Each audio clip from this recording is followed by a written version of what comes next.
Bonjour à tous, vous regardez Sur le Web, le magazine qui décrypte l'actualité au travers du net. Au programme aujourd'hui un rapport de l'organisation Greenpeace qui pointe du doigt les dégâts d'Internet sur l'environnement, la censure en Arabie Saoudite et le bilan du 1er avril. C'est parti. Alors on a beaucoup parlé de la censure de YouTube en Turquie ces derniers jours, mais ne croyez pas qu'il s'agit là du seul pays à exceller dans la censure Internet. Samedi 29 mars, 3 Saoudiens ont été arrêtés. Leur crime, avoir posté des vidéos sur YouTube dans lesquelles ils critiquaient la corruption du régime saoudien et demandaient une amélioration de leur niveau de vie. Vous allez voir des extraits de la vidéo à l'écran. Voilà, l'homme que vous voyez s'adresse au roi. Il lui dit « Je suis un citoyen saoudien payé 1900 rials par mois. Cette somme suffit-elle pour se marier, pour acheter une voiture et pour se loger ? Et vous reprochez aux gens d'aller se faire exploser ? Donnez-nous notre part. Jusqu'à quand allons-nous continuer à mendier l'argent du pétrole avec lequel vous jouez, vous et vos enfants ?» Suite à cette vidéo, 2 autres Saoudiens lui ont emboîté le pas. Les 3 ont été jetés en prison le week-end dernier. En bref, avant de passer à notre dossier du jour, vous vous souvenez peut-être lundi d'une vidéo que nous avions diffusée à la gloire du président algérien sortant Bouteflika.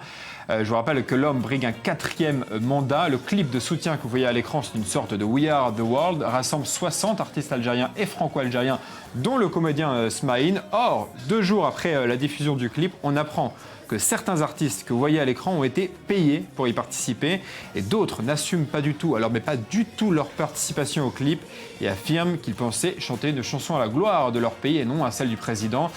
Enfin bon, ça semble difficile à croire quand on sait que les paroles de la chanson disent « Laissez-moi être fier de mon président qui a prêté serment à l'Algérie ». Voilà, pour faire taire la polémique, la vidéo a été retirée d'Internet par l'équipe de campagne avant d'être remise en ligne par un journaliste.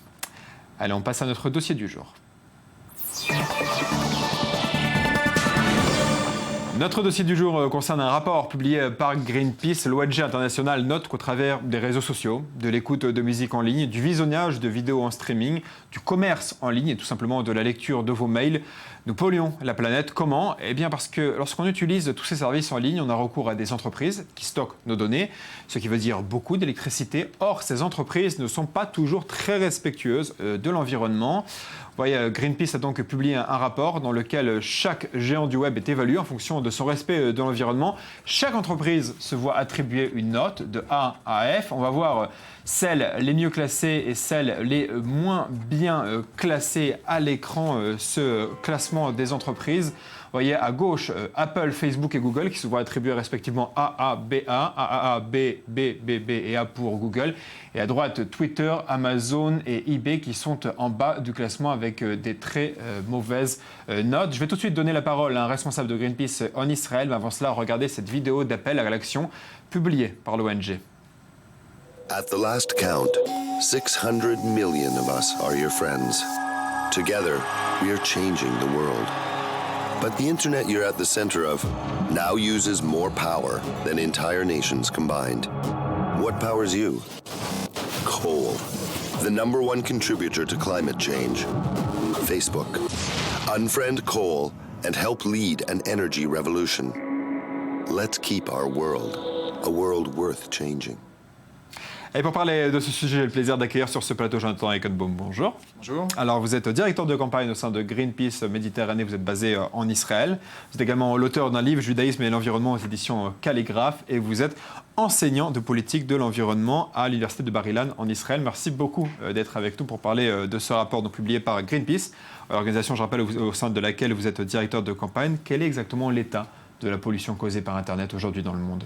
Eh bien, écoutez, donc Greenpeace a choisi de se concentrer sur ce dossier, le dossier d'Internet, parce que la pollution qui est issue des entreprises autour d'Internet représente un sujet croissant d'inquiétude. Alors d'un côté, Internet nous offre la possibilité d'emmagasiner des données en quantité phénoménale. D'un autre côté, la pollution représentée par le secteur équivaut à celui de l'aviation en termes de réchauffement de la planète. Bien des données uniquement, c'est le stockage des données qui crée cette pollution. Oui, on parle pour l'essentiel, oui, c'est ça qui représente l'essentiel, c'est le stockage des données.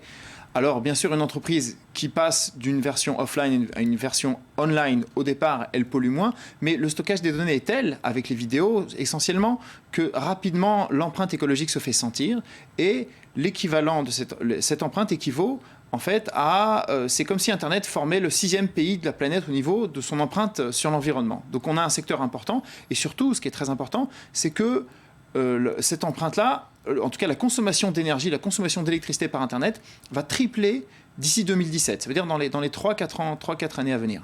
C'est quand même très embêtant parce qu'on nous a toujours dit qu'il fallait passer au e-commerce, au mail. On reçoit des mails sur lesquels il est écrit ne pas imprimer ce message pour préserver l'environnement, donc gardez dans votre boîte mail. Mais vous nous dites qu'au fin de compte, ça pollue tout autant. Ça ne pollue pas tout autant. Ça veut dire, bien évidemment, quand on passe du papier à Internet, eh bien, pour cet email précis, on pollue moins. D'un autre côté, il y a une empreinte qui est due à la quantité énorme de données qu'on va stocker, au développement de services qui n'existaient pas avant offline, comme par exemple YouTube et tous ces services-là. Donc on parle d'une quantité de données telle que l'empreinte, il finit par avoir une empreinte écologique. Ça n'existe pas de résoudre pour toujours un problème, il faut toujours être vigilant. Par rapport à ça, ce que mon organisation a cherché à faire, c'est à responsabiliser les organisations en leur montrant que c'est tout à fait possible de passer aux énergies renouvelables et de s'engager à 100% d'énergie renouvelable. Et c'est ce qu'une partie d'entre elles sont en train de faire. Vous ne dites pas arrêtez de stocker les données, vous dites stocker les données, mais de manière écologique, c'est ça le message? Pas du tout. Il n'y a absolument rien qu'on doit arrêter de faire. Ni stocker les données, ni quoi que ce soit, ni manger, ni s'habiller, ni voyager, ni quoi que ce soit. Simplement, la manière dont ça doit être fait doit être une manière qui prend en compte les besoins de la planète. C'est pas seulement pour la planète, c'est aussi pour l'avenir de l'homme. Et dans cette donnée, il y a par exemple, je pense à Apple, ou je pense à Google et à Facebook, qui ont vraiment fait des pas et qui montrent que c'est tout à fait possible de passer à... Google, Facebook, c'est celle qui pollue le moins? Alors Apple, Google et Facebook, c'est notre troisième rapport sur la question d'Internet. On les avait épinglés dans le passé pour irresponsabilité environnementale. Et suite à nos rapports, ou suite en tout cas, ils ont pris conscience en tout cas de l'importance du sujet, et c'est ça qui est l'essentiel. Alors ils ont décidé de changer complètement et de fixer des objectifs de 100% d'énergie renouvelable. Ils sont en train de les atteindre, ces objectifs, ils vont les atteindre avec le soleil, avec le vent et avec la géothermie. C'est tout à fait possible, ils le font, je suppose, aussi un peu pour leur image de marque, mais ils le font parce que je pense qu'ils se voient avant tout comme des organisations, comme des entreprises d'avenir. D'avant-gardistes. Et avant-gardistes et d'avenir, et dans la mesure où elles ne vont pas fermer dans 2 ans, eh bien, dans ce cas-là, ce qu'elles envisagent, c'est aussi leur approvisionnement énergétique sur le long terme. Merci infiniment, Jonathan Ekenboom, d'avoir été avec nous. Je rappelle que vous êtes directeur de campagne au sein de Greenpeace Israël et auteur d'un livre sur le judaïsme et l'environnement aux éditions Calligraphe. Merci beaucoup d'avoir été avec nous. Merci. Allez, on part en France avec cette bonne nouvelle pour les geeks, presque une bonne nouvelle. Mercredi 2 avril à minuit, pour la première fois, un site français, Koka.fr, avec 2 Q, Koa, a mis en vente les Google Glass, ces lunettes intelligentes affreuses pour un prix de vente de 1 799 €. Il faut vraiment les vouloir pour ce prix. Je rappelle qu'à l'heure actuelle, les Google Glass ne sont pas ouvertes à la vente aux consommateurs. Seuls les développeurs peuvent les acquérir, ce qui a rendu évidemment l'annonce du site Koka encore plus folle. Sauf qu'en l'espace de quelques heures, l'ensemble du stock a été vendu. Si vous ne les avez pas achetés et que vous les vouliez, il est donc trop tard. Il faudra attendre leur mise en vente sur le marché. Et en attendant, je propose de revoir cette vidéo qui avait cartonné l'été dernier un entretien d'embauche face à un patron équipé des Google Glass. Regardez. Alors, je me présente, je m'appelle Julie Paty, j'ai 28 ans et voici mon CV. Bon, quelles sont vos qualités? Mes qualités, je pense être quelqu'un de ponctuel et j'ai un excellent relationnel. Ah, très intéressant. Voilà. Parlez-moi de votre dernière expérience professionnelle. Alors j'ai travaillé 5 ans chez L&D Management. J'ai beaucoup appris sur moi-même, c'était très intéressant. Très intéressant. Pour moi, le contrôle de gestion est primordial. C'est devenu ma passion. Je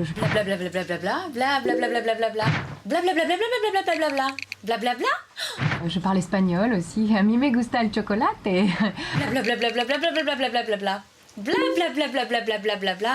Et puis depuis j'ai fait quelques expériences dans d'autres entreprises et je pense vraiment pouvoir correspondre à Tu m'étonnes, elle est trop bonne. Pardon ? Non, je disais, la cantine est très bonne, quoi. On reste en France où le gouvernement de Manuel Valls a été annoncé. Seuls les ministres ont été nommés. Les ministres délégués et les secrétaires d'État devront attendre encore quelques jours pour connaître leur sort. Du coup, sur Twitter, le suspense se maintient et originalité de l'année, un mouvement de soutien à Fleur Pellerin, la ministre déléguée au PME, à l'innovation et à l'économie numérique, a vu le jour sur Twitter. Ça se passe autour du hashtag KeepFleur, gardez Fleur. Regardez quelques-uns de ces tweets parce qu'elle comprend les enjeux du numérique, de l'IT et de l'Internet et écoute les valeurs KeepFleur remaniement. Un autre à présent, Fleur Pellerin, une ministre qui a tout compris, c'est rare. On n'a pas envie de repartir à zéro avec un incompétent Keep Fleur. Encore un. Keep Fleur pour l'économie collaborative et ses nombreuses initiatives pour les entrepreneurs, Friend Tech, Console Lab, Fleur Pellerin. Voilà, je précise que c'est finalement Arnaud Montebourg qui a récupéré l'économie numérique et intégrera désormais son ministère. On verra quand même par la suite si Fleur Pellerin sera tout de même secrétaire d'État ou ministre délégué. Allez savoir, l'espoir fait vivre.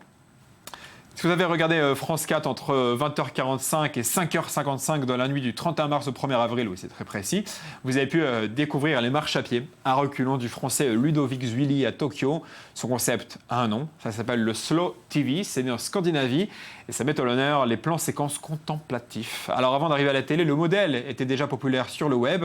En 2012, une vidéo de 3 heures d'un simple feu en train de crépiter a récolté près de 3 millions de vues.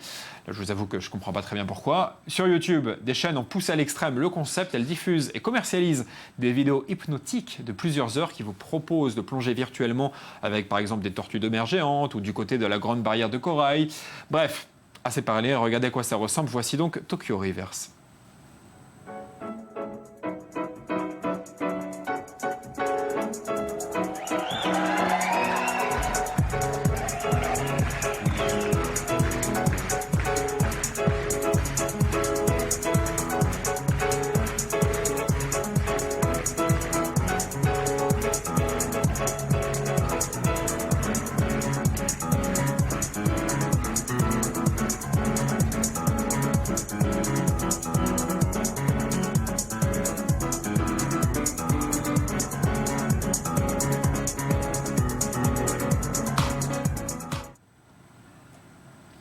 Le 1er avril, Gmail a célébré ses 10 ans. 10 ans que ça existe, Gmail. En une décennie, les choses ont bien bougé. Tout d'abord, grâce à Google, les capacités de stockage des boîtes mail ont bien grandi, il faut dire. Je ne sais pas si vous vous souvenez, mais à l'époque où Gmail est né, nous n'avions droit qu'à quelques mégas de stockage sur Hotmail ou sur Yahoo. Aujourd'hui, ça se compte en gigas. Ce qui a fait aussi le succès de Gmail également face à Hotmail, c'est sa capacité à filtrer correctement les spams, parce que je ne sais pas si vous vous souvenez de ça, mais à l'époque d'Hotmail, c'était un calvaire. On recevait énormément de mails indésirables, ce qui n'est pas vraiment aujourd'hui le cas sous Gmail, qui trie très bien les spams. Et enfin, du côté des points noirs, on le sait aujourd'hui, un Gmail scanne le contenu de nos mails afin de proposer des contenus publicitaires adaptés à nos attentes et ainsi vendre ces pubs plus chères, donc qui lisent nos mails concrètement. Quoi qu'il en soit, avec 500 millions d'abonnés, Gmail dépasse de loin Yahoo et Hotmail. Et puisque Gmail est né un 1er avril, tous les ans, nous avons droit à une petite blague de leur part. Voici celle de 2013. It's taken us 6 years to develop the technology to achieve Gmail Blue. Our major challenge was, how do we make this intimate, intuitive, realistic, and organic? In trying to bring email into the 21st century, we are faced with a challenge. How do we completely redesign and recreate something while keeping it exactly the same? The answer is Gmail Blue. You click on Compose, the button Compose, blue. The word Compose itself, blue. You write in the body of the email, the font comes up blue. You don't have to make it blue, it is blue. It just is blue. The little lines, they're in blue. When you go into help, it's blue. It's Gmail, only bluer. We experimented with a lot of different colors. We tried orange, brown. Brown was a disaster. We tried yellow. The inspiration of blue came from nature. Ocean, sky, blue whales. I can't believe I waited this long for this. Voilà, c'était l'idée de Gmail le 1er avril 2013, faire croire qu'ils allaient transformer Gmail en bleu et que c'était l'idée du siècle, du 21e siècle. Allez, on passe au sujet décalé du jour. C'est l'œil du net. Mardi, c'était donc le 1er avril, je crois que vous avez compris l'heure, et donc au bilan des fausses campagnes publicitaires qui ont circulé sur Internet. Regardez tout d'abord celui-ci, un mélange de brocolis, de petits lus. Tout d'abord les brocolis, pourquoi pas, pourquoi pas. Ensuite, sûrement, on va préférer les produits imprimables livrés en 3D livrés par mail, c'est-à-dire le 3D en mail. Je ne sais pas très bien comment ça peut fonctionner, mais pourquoi pas. Et enfin, vous le savez, le Nokia 3310 doit refaire son apparition. À l'occasion du 1er avril, certains imaginaient le 3310, l'immortel 3310 en version smartphone, c'est-à-dire c'est plus un 3310 en fait. Et toujours à propos du 1er avril, regardez cette fausse invention imaginée par des Américains. Visiblement, le Made in France fait rêver.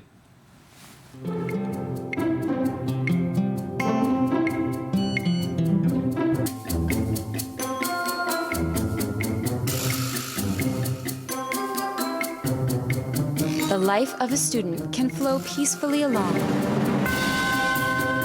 But it's also filled with obstacles and challenges. Today, we're taking a step beyond innovation, introducing massive open... Voilà, pourquoi pas des cours, version bureautique, made in la Sorbonne, selon ce site américain. Voilà, c'est la fin de cette émission. Merci à vous de l'avoir suivi. On va se retrouver demain, même heure, même endroit, pour de nouvelles informations en provenance du net. Bye, vous manquez déjà.